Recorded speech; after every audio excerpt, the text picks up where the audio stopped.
Sayyidina Umar itu masuk Islam tuh gara-gara dengar adiknya baca Toha, ma anzalna alikal qur'ana litashqa illa tadhkiratal liman yakhsha tanzilam mimman khalaqal arda was samawati ula ar-rahmanu alal arsis tawa. Itu dia ma huwa bikalamil basar, tidak mungkin seperti ini karangan manusia, itu tidak mungkin.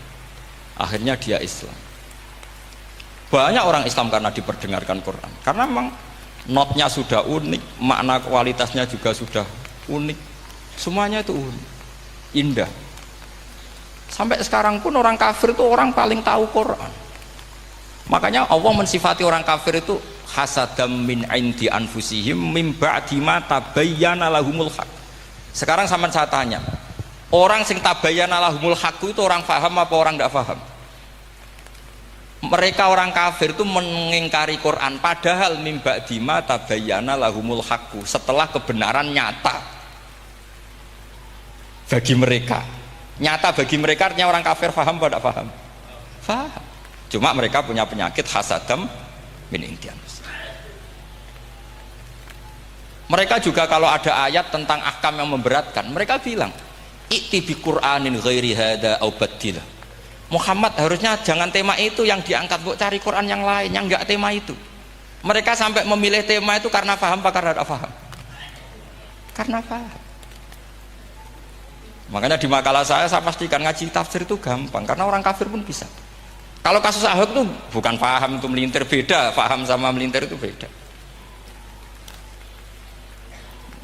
Itu diterjemah kemenang itu jangan mengangkat kawan orang Islam, bukan mengangkat pemimpin. Ya likanya kalau ngangkat teman saja tidak boleh, apalagi ngangkat pemimpin. Fatal mana berteman sama orang salah sama ngangkat. Saman kancanan maling ini apik nak menawa nang andani. Terus ngangkat, "Hei maling ke pimpinanku." Parah mana?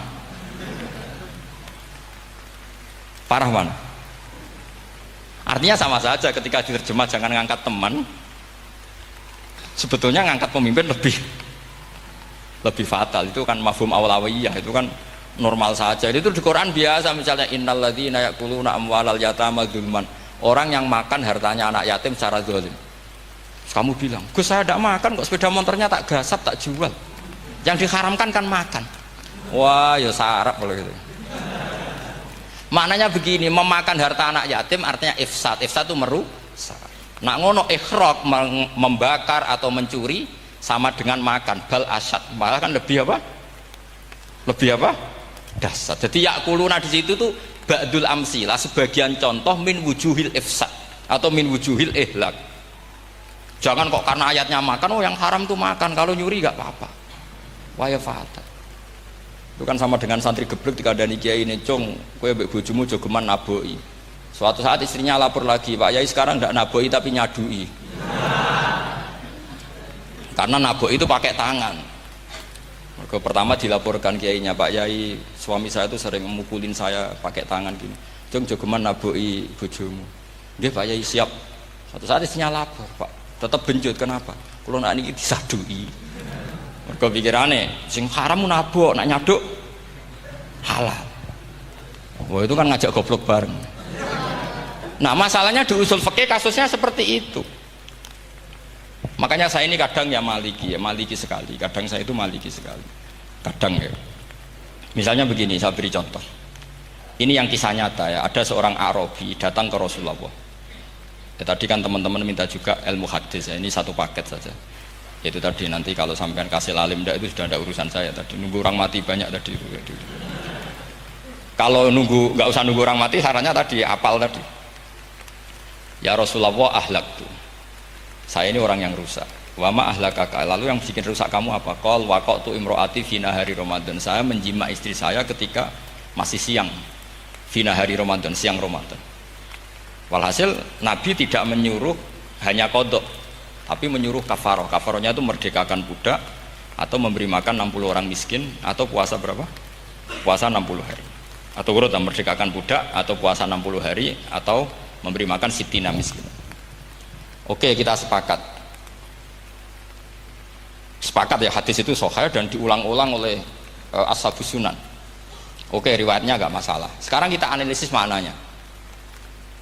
Sekarang sampean saya tanya, Kalau Anda misalnya sekarang jam berapa ini? Misalnya sekarang jam 9 kurang seperempat Ramadan, terus Anda rokok atau Anda ngopi, kepengen ngopi terus ngopi tanpa udhurun syar'iyin. Anda hanya wajib qadha apa bayar kafarah? Tidak sampean jawab. Rata-rata kiai kita, oh mau wajib qadha Gus karena gak jima. Sing seru kafarah itu nak jima. Kan ngombe kopi be jima beda. Pertanyaannya tuh lucu, ini naik secara fikih masalahnya begini. Jima bojo itu tidak zina. Berarti dengan makan bedanya apa? Sama kan? Sama-sama amrun mubah. Sesuatu yang boleh. Kenapa hukumannya berat?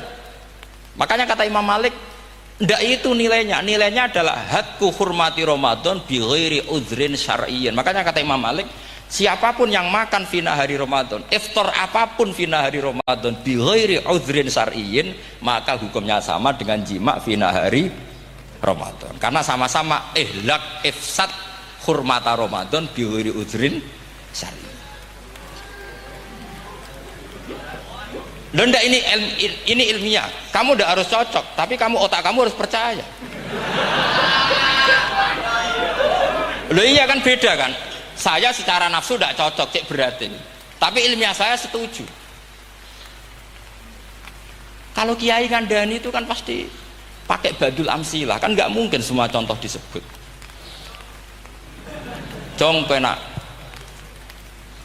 melaku jogeman delok wedok iku mari setan. Mboten delok Mbah, nyekel lho malah parah to. Ndak bisa. Makanya ini masalahnya lafaz. Ini kembali ke Imam Syafi'i bilisanin arabiyyim mubin. Ketika seorang kiai bilang cung jogeman delok cah wedok adalah mengungkapkan al-muharramat.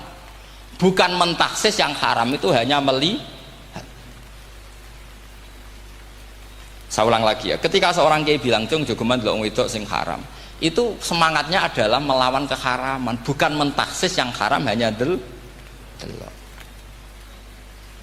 Itu di Quran normal semua, di semua lugat ya biasa. Itu kan sama seperti misalnya seorang bang ngasih uang cucunya, cung tak kayak duit 100.000, cung gue tuku es, terus gue mendingan, nah ragu tuku es haram iki kan ngongkone tuku es. Lah kepen putumu mati kan nyeben 100.000 gue tuku es.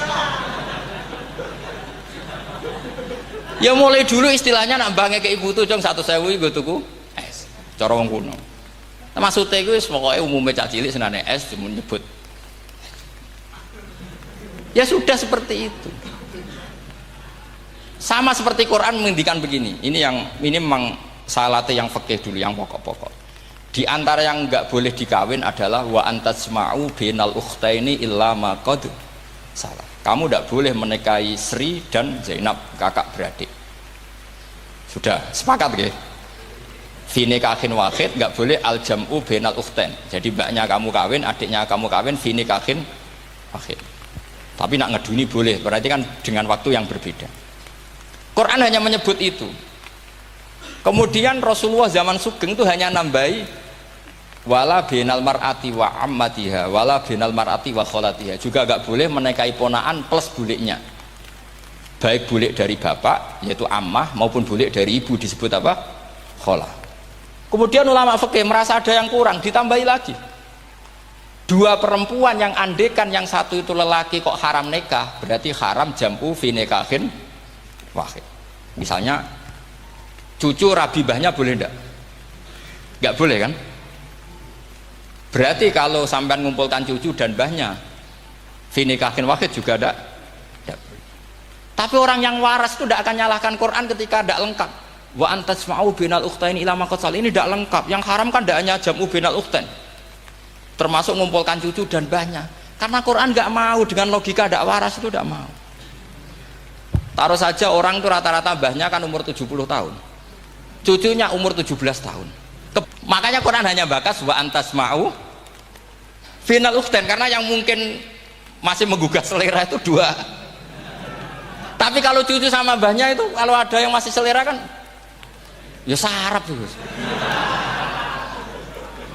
Tapi fikih sebagai kaidah tetap menerangkan termasuk yang haram jam'u adalah bainal mar'ati wajad dati. Paham juga maksudnya? Artinya ketika menyebut itu tidak jaminan merangkum semua hukum, tapi ba'dul amsilah. fa innal akila yaktafiya bi isyaratil ba'di, karena orang kalau punya akal diisyarai sebagian sudah paham. Ini penting kalau aturakan. Jadi ini penting. Nah bayangkan sekarang banyak gerakan-gerakan ahli Quran katanya, tapi nggak memahami ilmu usul fikih. Qur'ane ra ono ya wis. Nang Quran ra ono cerita harame asu, nak ngono asu ya halal. Ora ono Qur'ane. Sing ra ono iku tekem ora Qur'ane, kok aneh-aneh kowe.